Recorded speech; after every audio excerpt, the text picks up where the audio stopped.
You gonna cry all day, little doggy, or are you gonna bite?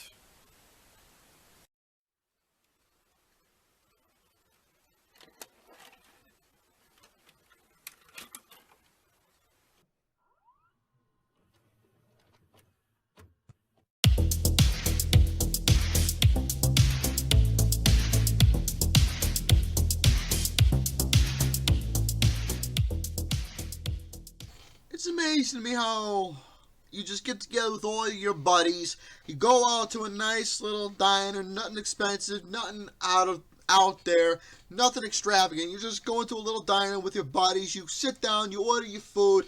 One's ordering themselves a nice steak and eggs. The other one's ordering French toast. Next is some blueberry beautiful pancakes. Then you got your waffles. Then you got yourself some grits, eggs, bacon, white or wheat toast. You got your sausages. You got whatever size anybody likes. Home fries. You name it. The shit on a shingle, which is the biscuits and gravy. You name it. Everybody has a preference for what breakfast they like. You can just, or you don't have to order yourself a big plate of food. You can just have a simple cup of coffee and that'll just fill you for the rest of the entire morning right there. And everybody's just, not only talking about the food, but they're just shooting the shit, having a few couple laughs, and just having the best time of their lives, just enjoying themselves. Nothing special at all. Enjoying the little things that matter in life before you have to go out and do a particular job that's going to end up getting yourself either seriously injured or fucking killed.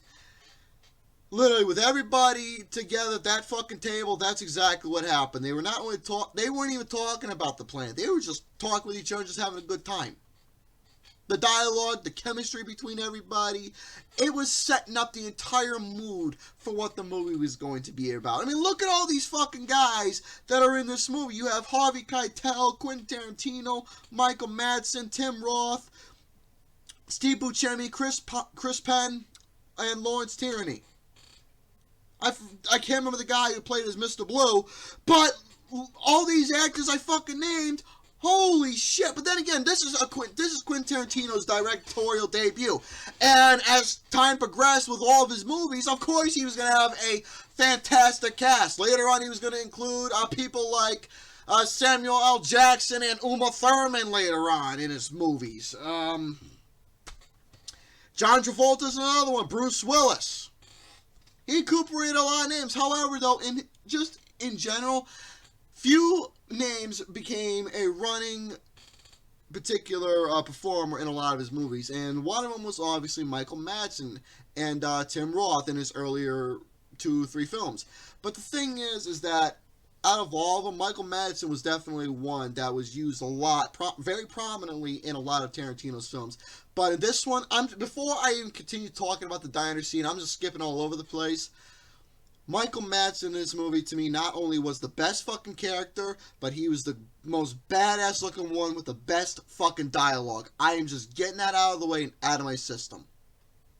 Now back to the diner scene. They're just sitting there, talking, then all of a sudden, while they were going over the plans and other shit, Mr. Pink starts talking about the fact why he doesn't do tip. Because the thing is that Joe asked everybody, please throw in $1 since he's the one who's taking care of the bill for their breakfast.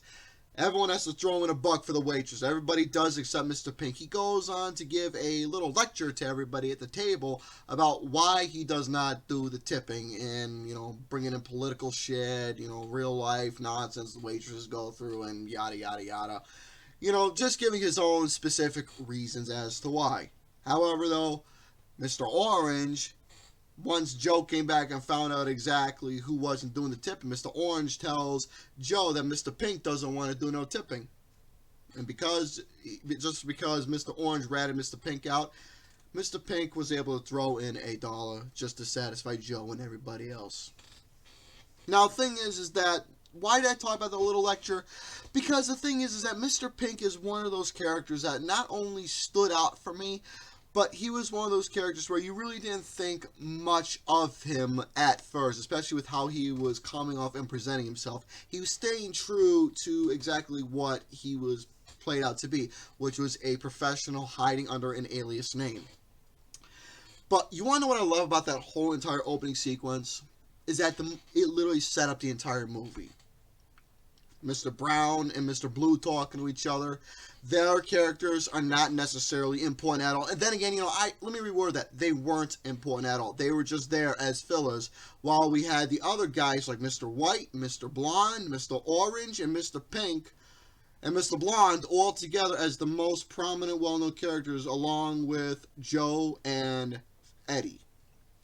Those right there were the main characters that we focused on. Now, if there's one thing I absolutely admire about this movie is that while it's going into the main plot, it feels more like it is a stage play brought onto the big screen.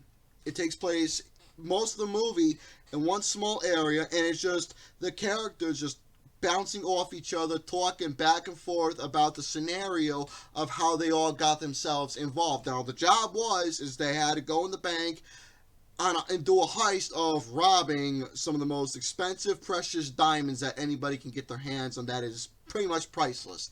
Job fucked up.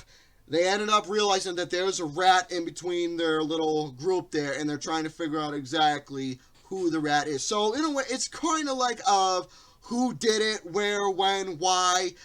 Kind of like the board game Clue, where who's the killer, who had the weapon, and where in the room.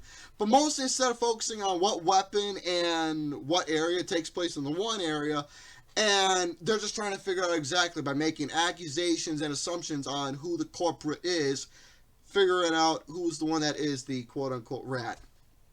Each guy, Mr. White, Mr. Blonde, Mr. Pink, Mr. Orange didn't necessarily say much because he was fucking bleeding all over the floor.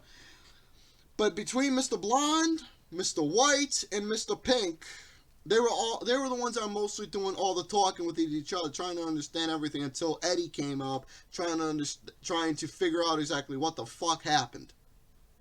Where Mr. Brown went, where Mr. Blue went, just a bunch of shit that was going on. And that's the thing, is that it's all just talking.